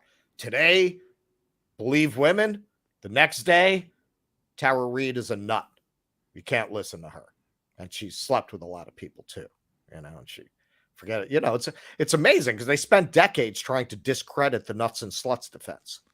Right. And then they revived it just in time. They revived it going back to, you remember Jodie Foster made a movie. It was a very big deal at the time, The Accused, where I do remember that. She was kind of a trashy woman, and that was the whole point of the movie, right? How women who, have the right to wear short shorts, that doesn't mean you can rape them, right? This is something, and they were showing how in court they use that. How many men have you slept with? That kind of thing. And they brought it right back just for Tara Reid. They brought back the nuts and sluts defense. Absolutely. All right, let's do our final segment of the evening, shall we? Let's do it. All right, everybody. So, in response to the horrific nightclub shooting in Colorado Springs, Tim Pool sent out a couple of tweets about this, which we're going to just show on the screen right now. The first one, the grooming of children is not stopping. People are calling for more violence. I do not think legislators will stop the grooming. People will not stop calling for violence. So you tell me what happens next. We're going to give our opinions on these tweets and everything about this later. We just want to lay all the facts out for now. He then followed this up. Before we go further into this segment, okay, you guys are going to see how the sausage is made. Because I do watch a lot of people who comment on this on the right. I understand that the algo could pick up the words shrooming, say, and, the P word. This is why some, like Sydney Watson, use the phrase fans of the playground and things like that. Because, I don't know. Cenk used the word all over that video and it's up. But they're the Young Turks, so they probably get a little more consideration. So just something to keep in mind. All right. So maybe I'll... Speaking of the censorship regime. Yeah, right. Exactly. That we are living under. Exactly. We shouldn't tolerate pedophiles. You know what, kids? Club Q had an event. At a shrooming event. Just go a shrooming event. How do you prevent the violence? That's kind of funny, actually. That sounds like fun. Yeah, right. How do you prevent the violence and stop the shrooming? All right. So those were the two tweets that he put out. And Cenk Uygur took issue with that, to put it mildly. And so let's just hear his response. Biggest pedophiles in American politics: Dennis Hastert, former Republican Speaker of the House; Mark Foley, another Republican who tried to molest the kids who were interns and pages in Congress. And every step of the way, all the Republicans circle the wagons. Roy Moore, our molesters are awesome, they say. Please vote for our molesters and our pedophiles, Republicans say. Republicans, you're guilty, okay? So, you don't like it? Does that hurt your feelings? Meanwhile, you call gay people groomers nonstop, and you don't care about their feelings. Now they're doing another talking point. All teachers are groomers and pedophiles. Why? Because the teachers union gives money to Democrats. So they're trying to destroy the teachers union. So Joe Rogan does it, Tim Pool does it, every Republican politician does it, and then I'm supposed to care about your goddamned feelings as you encourage people to murder gay people day in and day out? He said it. He talked about how Club Q were groomers after they were massacred. The right wing are monsters. And I'll tell you right now, the number one reason they constantly talk about pedophilia is because it's going through their heads. Nonstop, they're thinking about kids. I guarantee it. The reason Tim Pool wears a beanie is because he's trying to contain the pedophilia that's in his head. That's why he's always talking about it. He's seeing it everywhere. Why? Because he's projecting. Oh, Tim, did your feelings get hurt? You call everybody groomers and pedophiles, and you have no concern knowing full well there are lunatics who can't wait to murder them in your audience. You can't say that about me. Oh, I can. I don't know. I don't know that if you are. I do know you show all the signs of it. All right. So let me just give my brief take here, because obviously the stuff about the beanie containing... He is such a disgusting fat fuck. I mean, the stuff about the beanie containing the pedophilia in his head is obviously unhinged, bordering on libelous, I might add. I mean, that seems like something you might get sued for, is if you accuse someone of being a pedophile on the air, right? With no evidence or basis for the claim whatsoever. However, look, what I want to say here... Because he's not just saying generally, he's literally naming, of course, calling out Tim Pool as a repressed pedophile. Right. No. Sure thing. What I want to say here is that Cenk Uygur and Tim Pool, in my opinion, are two very average intellects. They're very overrated minds, right? They both have shticks that they do. They both play to an audience. I've said on the air, I think Tim Pool is one of the most overrated intellects in independent media, right? What Tim Pool is doing with a tweet like this is terrible. Without reading the actual tweet, this reads as the guy who beats his wife and says, "Look what you made me do," right? Yep. He's saying there's certain behavior going on that is provoking a violent response, and if that behavior continues to go on, then what can we expect if not more violence? So he's saying, "Look what you made us do." Mm-hmm. And then what Cenk Uygur is saying in his rant is the flip side of that. He's saying to Tim Pool, "Look what you made that shooter do."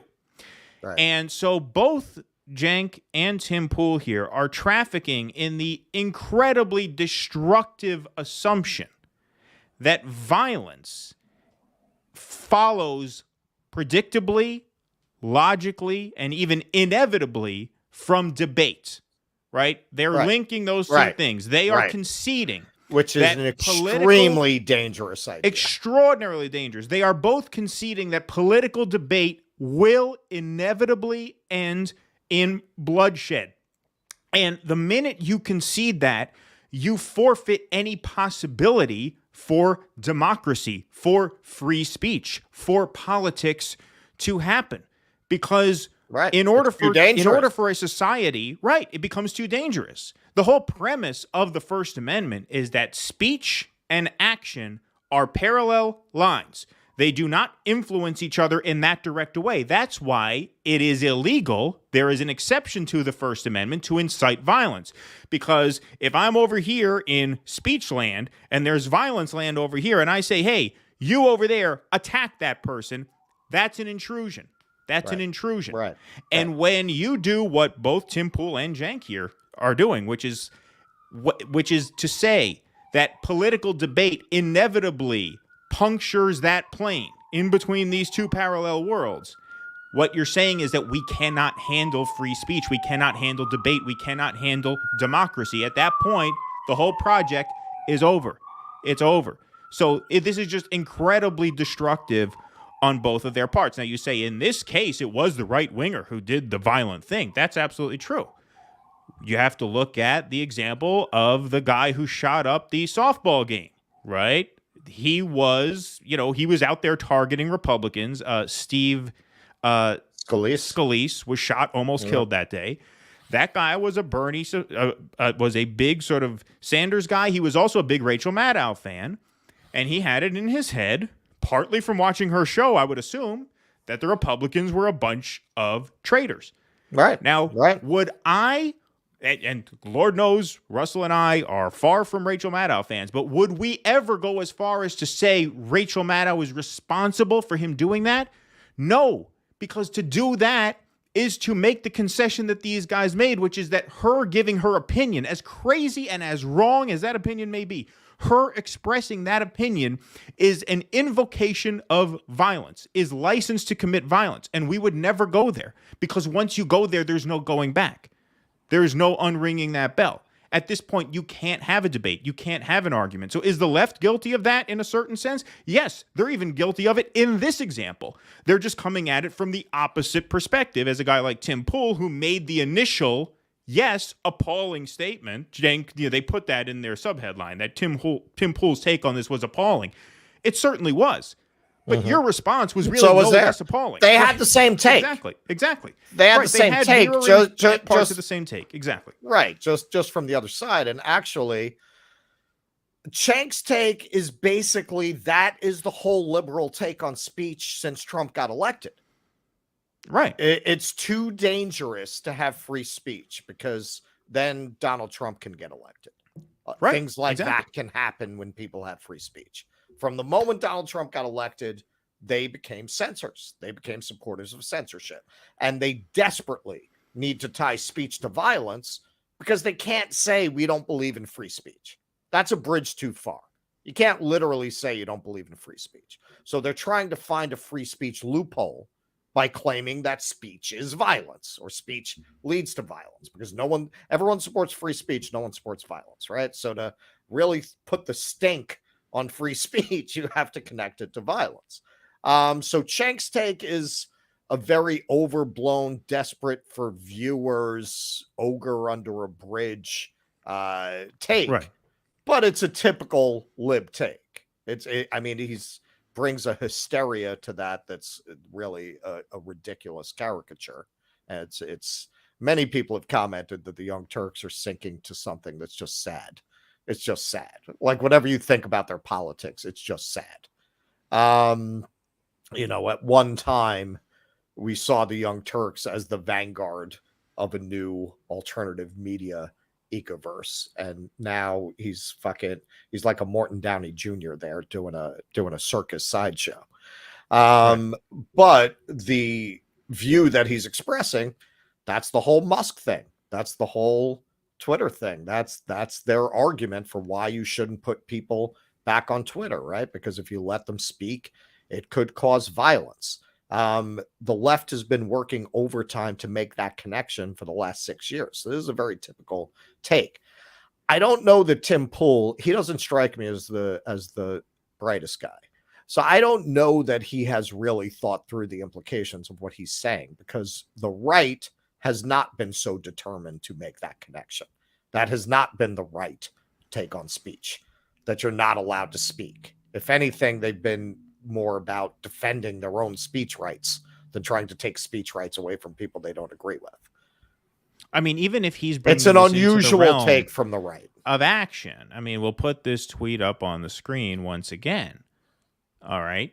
I'll let people read that for themselves there. I'll give you a second, and then I'll put this follow-up tweet once again here. What he's doing in both of these instances here is he is making the link between political debate, which involves, gathering in groups, right? Assembly, protest, expression of ideas, even bad ideas.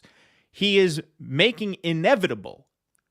He is taking for granted that violence will follow, right?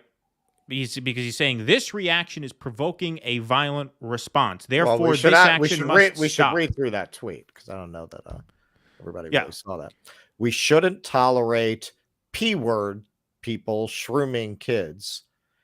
The way we're reading this makes it sound a lot more interesting than what he actually wrote. Exactly.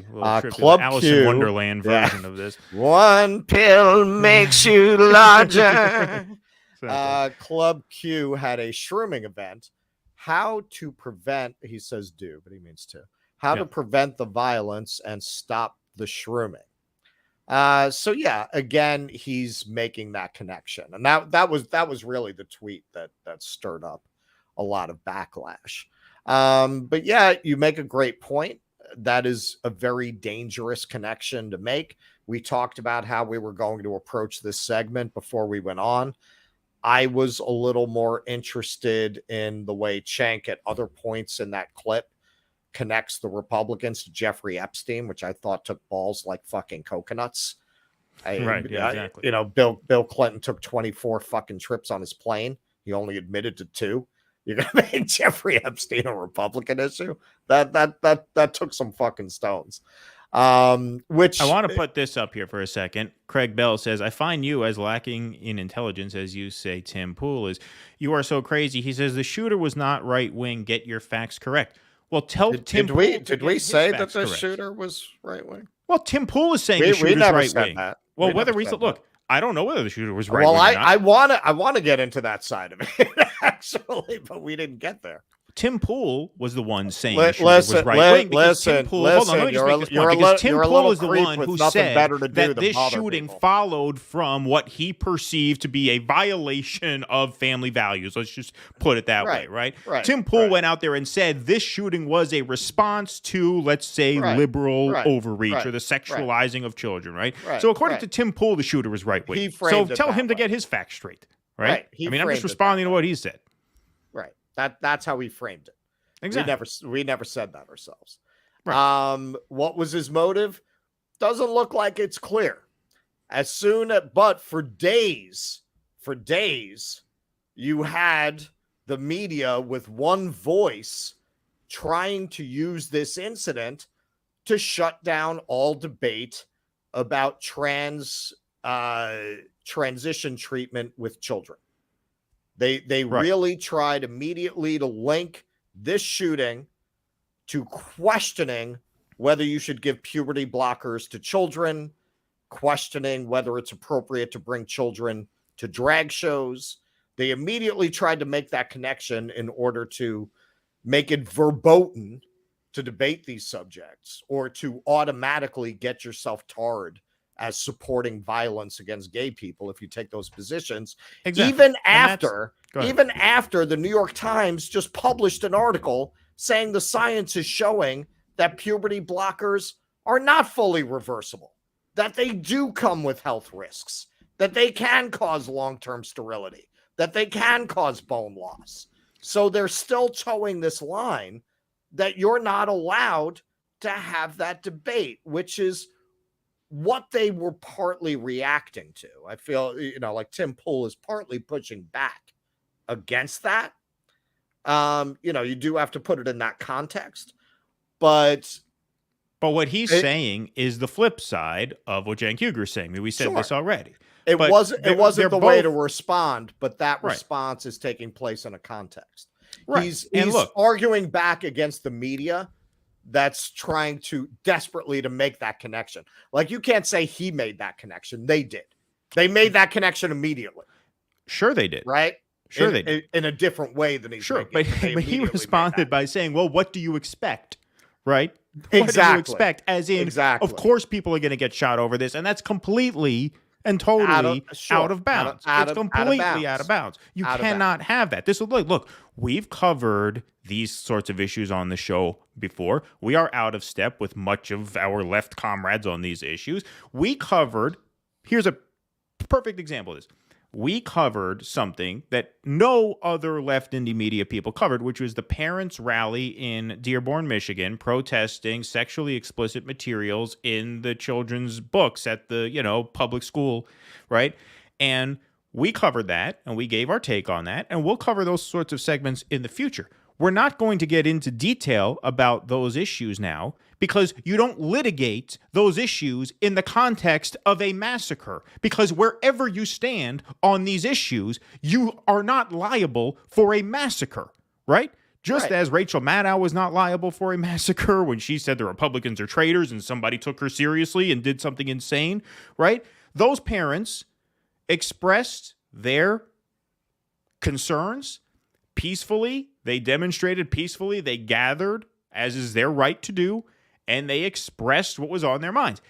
They are not on the hook for what happened in Colorado. They are not. To suggest that they are is insane. Trying to put people like that on the hook. Right. And you cannot do that. You cannot do that. And so what I'm saying is, it doesn't even matter where you stand on these issues in this context is irrelevant, because if you can't have that conversation without worrying that you're going to be blamed when a nut job does something insane, then you can't have the debate. And so there's no point in litigating that would be counterproductive which is in what this they context. want. Right, which is what they want. They want you not to be able to push back on those ideas. Exactly. Right? That's why they really exploited this tragedy in order to use it as a weapon against the other side of this debate, which again, the science is starting to catch up with. So I don't even know why they would be arguing that, because their newsletter, the New York Times, now made it okay to talk about that. Well, CNN was throwing a curveball about this on air when it came across the wire in real time that the shooter apparently identified as non-binary. So let's take a look. This clip went viral pretty quickly for good reason. Let's have a look at this. Attorneys for the accused shooter, Anderson Lee Aldrich, say in new court filings tonight that the suspect now identifies as non-binary. In a footnote to a motion asserting legal privileges, the public defenders say, quote, Anderson Aldrich is non-binary. They use they, them pronouns, and for the purposes of all formal filings will be addressed as Mix Aldrich. So in other words, not Mr. or Ms. Joining me now, CNN political commentator Errol Lewis, also back with me, Al Franken and Joe Walsh. I don't know what to say about that. I mean, that's not anything that we have heard from his background. You know, people have been looking into his background, and I don't know if anybody here, are you guys lawyers? I mean, you know, I don't know if, I don't know what to say about that. I mean, that's what he's now saying. It sounds like they're trying to prepare a defense against a hate crimes charge. That's the least of his problems, legally speaking. Says but the it looks non-lawyer. like they're trying to build some kind of sympathy or at least confusion on the question of whether or not this was purely motivated by hate. I mean, that is what it sounds like. Well, he took one for the team there. He probably figures, as the only non-white person on this panel, I'm the only person who can give an opinion without getting canceled, so I'll go. And Al Franken was like, I've already been canceled. I'm not getting involved in this. I'm not saying a fucking I'm finally word. allowed on TV again. You think I'm going to touch this now? No way. About this. Okay, so that argument really makes no sense for a very obvious reason. The man went into a club and shot 5 people. he's never seeing daylight again. It doesn't matter if it's charged as a hate crime or it's not charged as a hate crime. What does he have to gain by getting out of the hate crime charge? Is it a troll? I'd say there's a better chance that he's trolling by doing that than anything else. But we don't know. We know very little about this shooter to be able to really draw a conclusion. They might simply be mentally ill. Well, his father, we really did you see the clip of his father talking about him? No. Okay, so his father, and I'm not even going to play this because this is really a vile thing, but his father is some sort of like drug addict. He looked like he was either wasted or on something. He calls himself a Mormon, which is weird because he's the most strung out Mormon you'll ever see. But he said something to the effect of, when I found out he was at a gay bar, I thought, oh my God, he's gay. And then I was relieved when I found out he wasn't. Meaning he'd rather him be a mass murderer than be gay. Wow. So you do have reason to believe that this guy was raised to be a religious zealot, homophobe nut job. There is reason to believe that. Can we prove that was his motive? No, we can't. But that's pretty strong evidence in that direction that this at least had something to do with that, right? Now, even that being the case, I still don't think it is fair to put anyone, the Chapo Trap House guys did a brief bit about this. It was Will Menaker did a brief monologue on this before his posers show. Well, he was dead wrong about this. I mean, I generally dig those guys, but he said, anyone who traffics in this idea that, the drag queen story hour is bad, you have blood on your hair, something to the effect of this is on you. And that's just like, you just can't go there because, like I said, I've made this point a few times, but whether there's a connection there or not, you can't implicate everyone who chimes in on this issue in what happened. Now, look, bigots should always be shunned. Bigotry should always be shunned. And true bigots should be shamed when something like this happens. They're trying to expand the envelope of the definition of bigotry. Well, they're trying to define dissent as bigotry. Right. Disagreement as bigotry. Right. Exactly. You can be concerned over the sexually explicit images in your children's library book without being a bigot. And you have the right to express that without being bullied into saying that it's your fault that this guy took a gun into a bar and shot people. Like, you can't go there. And you can't go there for reasons that I've already explained a few times. But nobody wins in that situation. Because once you concede that violence is the inevitable result of debate, then you can't debate. You can't debate anything at that point. Right? So that's just a place that you can't go. Well, now, not that logical consistency is big with this crowd, but what is so ironically delicious about that clip is the way it just smacked their whole ideology over their head. It just completely blew up in their face because for years they've been saying, if someone identifies as something, if you refuse to accept that identification, you are a monster, right? You're a bigot, you're prejudiced, you're ignorant, you're stupid, to such an extent that when people convicted of sex crimes in the California prison system turned around and said, oh, hang on, I can go to women's prison if I identify as a woman? I'm a woman. And then get sent right into women's prison where these women, many of whom have been victims of sexual assault, are then locked in cages with these men and complain about it, sometimes being raped. There was one woman who was actually raped in the California prison system. In the report, they defined it as was raped by a woman with a penis. But hey, they identified as it, so you have to accept it. Now they're a woman. Okay, so aren't they all bigots now on that panel? They question the way this person identified. Aren't they not allowed to do that? I thought they're not allowed to do that. Right. Yeah, Cenk Uygur did a bit on the Chappelle special. This was about a year ago now. But here, I have to cue this up manually for everybody. Sorry, because I forgot to load it in time. But we'll go to this. Just released a new... Sorry. I'm just getting this to the point. Listening to it. Why do you keep saying that you know what they think better than they do? What a weird claim, right? I like the Steelers. No, you don't. How do you know? But I do like this. There's no, you don't. What a bizarre thing, right? What an insane thing to say. I changed my life to structured around the Steelers. No, you didn't. No, that's because I really like the Steelers. No, it's all a trick. It's absurd. All right, we get the point there. Right, so you're not okay. So the person is non-binary. Right. They were all like in real time. They were like, oh, now this twist happened. Now we're in a position where we're kind of forced to question the authenticity of that claim. And then they're all thinking, hang on, do I get canceled tomorrow if I question this? What are the rules? There's no playbook for this, goddammit! And we're live. They didn't tell us how you handle something like this. Yeah.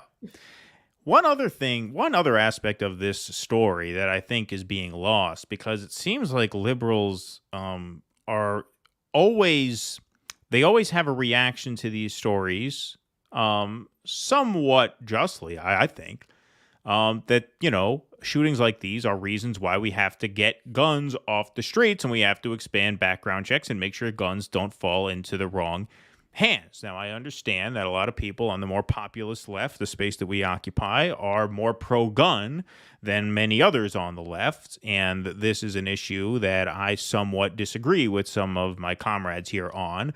But whether you are for increased gun control or not, you ought to, I mean, a vast majority of people ought to believe, I would think, that a guy with this guy's background should not have been able to buy a gun a year after being arrested for calling in a bomb threat to his own mother and then challenging police to a shootout when they went to arrest him for it. Now, maybe some of you guys are hearing that for the first time. What? I didn't know that. Because, again, it seems like liberals want to talk about guns until something else upstages that issue. Right? Like, this is now an LGBT issue, so we can't front and center the gun issue because there's a sort of hierarchy of issues that they want to front and center whenever something happens like this. But I want to put a couple of slides up from a CNN article talking about what happened. This was not in, 2006, 2007. This was 2021. This was last year. Okay? Sheriff's deputies responded to a report by the man's mother. He was threatening to cause harm to her with a homemade bomb, multiple weapons, and ammunition, according to the release. Deputies called the suspect. This is the guy who just shot people. They called the suspect, and he refused to comply with orders to surrender, the release said, leading them to evacuate nearby homes. In new video obtained by CNN, Aldrich appears to rant about the police and challenging them to breach the house where he was holed up. So he wasn't apparently at his mother's house. He was at a nearby house. But once she put in the 911 call, they found him. And when they found him, here's what happened. This is his quote from the video that they obtained. Quote, "I've got the fucking shitheads outside. Look at that. They've got a beat on me," Aldrich says on the video, pointing the camera at a window with blinds covering it. "You see that right there? Fucking shitheads got their fucking rifles out. If they breach, I'ma fucking blow it to hell." You're telling me, in a sane society, that man was allowed to purchase firearms a year after being arrested for threatening his mother with a bomb and then challenging police to a shootout on video? Are you kidding me? I'm sorry, you're a sick maniac if you think that guy should be allowed to own a weapon. You're just a sicko. Like, I don't care, you populist, this, that, whatever, okay? Yeah. Suck my dick. You're a sick fuck if you think that guy should be allowed to own a weapon. Well, but this is a gun issue if anything else. Look, we know if nothing else, 90% of Americans agree with that much. That there should be those kinds of limits. I'm not for across-the-board confiscation. Very few people who don't agree that people like that should not be able to buy a gun. That's a very small fringe minority of the population. I just want to address this. You threaten to blow up your mother's house. You challenge the cops to a shootout. A year later, you're allowed to walk in and buy a gun. I mean, look, we don't know much about his mother, so maybe she touche. So I wanted to talk about this. Look, we consciously, I wanted to deal with this, but Keaton rightly, this is why we have a show. This is why we're a good partnership. I constantly want to do things that are going to get us thrown off YouTube, and Keaton constantly talks me out of it. Well, listen, So- I didn't. Go ahead. Go ahead. So Gene is saying here, I went to a drag queen story hour in Minnesota. It was just fine and appropriate for children. Now, I did want to show some clips that are not I'm sure what you went to was completely appropriate. But this is part of the problem with the segregated ecosystem that Taibbi talks about. I'm sure that most people on the left have not seen the videos of children at drag shows that are strip shows, that are burlesque adult performances, videos of children touching drag performers in ways that are not appropriate, giving out. Are you there? Are you there? What, did I just come back? You froze on my end. Yeah, I saw it on my end. People, as didn't soon want to as I get thrown got off the into air. that, exactly. And then you have a fucking Tony Speaking of Soprano that, cut to black as soon as you in the middle of the thing. Where's my members only jacket? Yeah, where there are drag queens walking around with dildos, where there are children being given dollar bills to go put money into their thong. You know, there was a clip I saw. I've got to go find that again. There's a pretty famous child drag queen. I think his name is Jared is Amazing, something like that. And there was a clip I saw. I really should have saved that video or bookmarked it, because it's going to be really hard for me to find this again, where somebody says something. He's sitting there with a drag queen. He's sitting next to them. And somebody says something about Special K. And this kid who's like 10 goes, and you can see the drag queen in the back like, oh shit. That was on camera.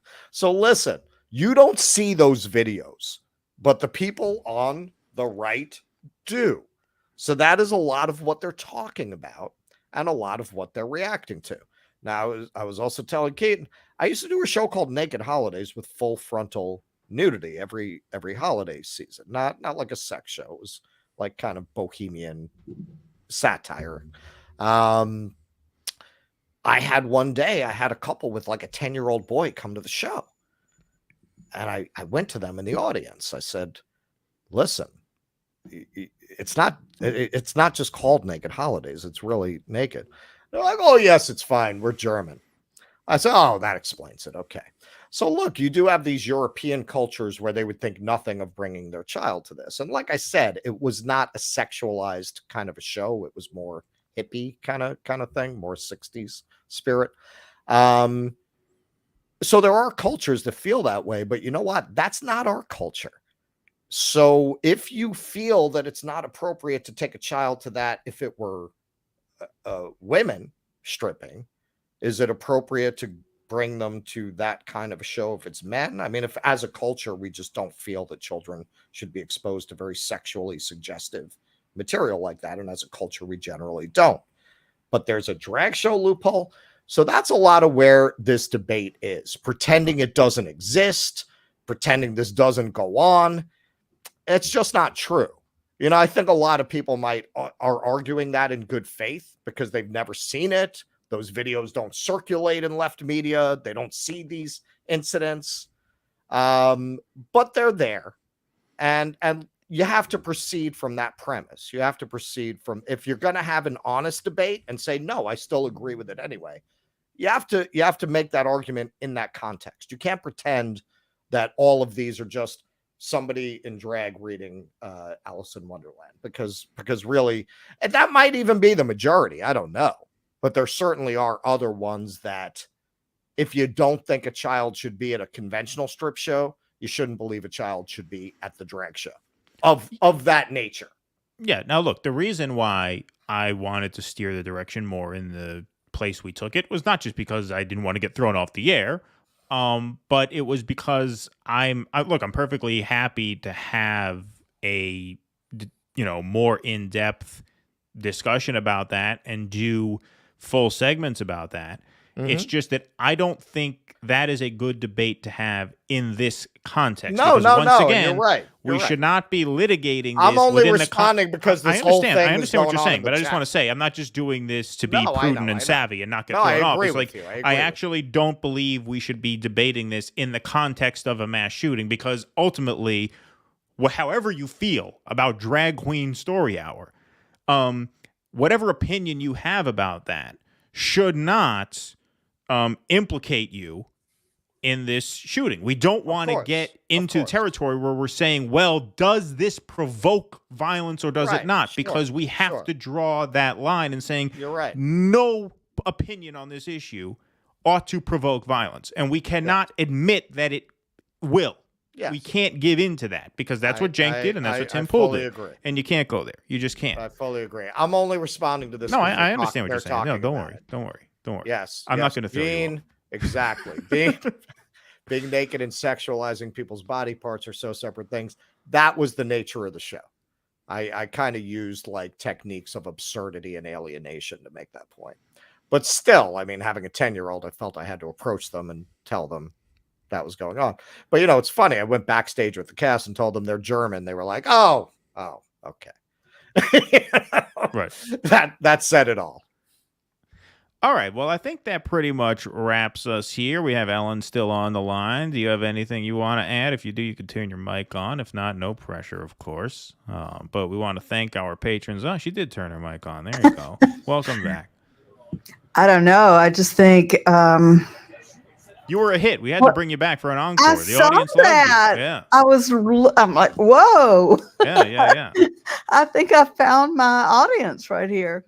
But no, you're completely right, especially the point about we're not responding to the same fact sets. That's it. You know, That's why a lot of people on the left don't understand what the big deal is. They don't get they don't understand what they're responding to because they don't see those videos. Do I think a kid should be getting trained to be running up with dollar bills to any kind of performer? No, I don't. Blows my mind that anybody would ever think that was a good idea. It has nothing to do with it being drag. I would not want my child doing that. No. What are you training them to do? Go to a strip club when they grow up? Right. Like, what are you teaching them? Right. What kind of values are you teaching them? Exactly. And you're adding money into it and touching people. Yeah, no. Of course. I mean, raising kids is hard enough. Right. What parent in their right mind? And I've known some drag queens in my time, and I totally respect what they're doing. I mean, but no, what Russell has described, I've never seen those clips.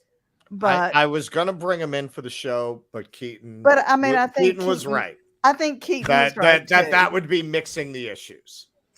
Right. And we'll do a separate segment. Absolutely, do a separate segment on that. All righty. Well, Ellen, thank you so much again thanks for coming back on for your encore. Take your second bow here. But thank you. Thank you so much. Great to have you. Now we have a Baptist minister. We can start the shows with a benediction from that one. Yeah, right, exactly. Right. I could well, say you sent me that link in the chat to the documentary. No, you did. It should work fine. I'm just going to copy it over now, I think it does. I texted it, but I also sent it to you on Facebook. Oh, you did? Get me on Facebook. Okay, great. Excellent. Yeah, because this chat will go away once we sign out of this, but we'll have it on Facebook, so that'll be great. Yeah, I'll definitely watch it. I'd love to watch it. No, I'd love to have you on to talk about it. Sounds pretty great. All right, Ellen. Well, thank you so much. Appreciate it. Thank you. Yeah, thank you both. All right, great to finally meet you. Bye-bye. All right, everybody. Well, I think that wraps us for the evening, right? I think we got in enough trouble. Yeah, I think so. Yeah, exactly. If this is our last show, it's been a pleasure. It's been a pleasure. Yeah. We'll keep the Patreon going anyway. You can find us on cancel. Rumble. Yeah. No, I think we'll be fine. I think we played that pretty good.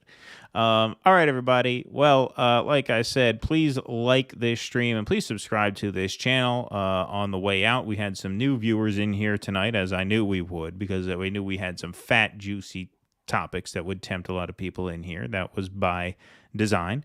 And so thank you guys very much for that. We will be on between now and then, but extra bulla.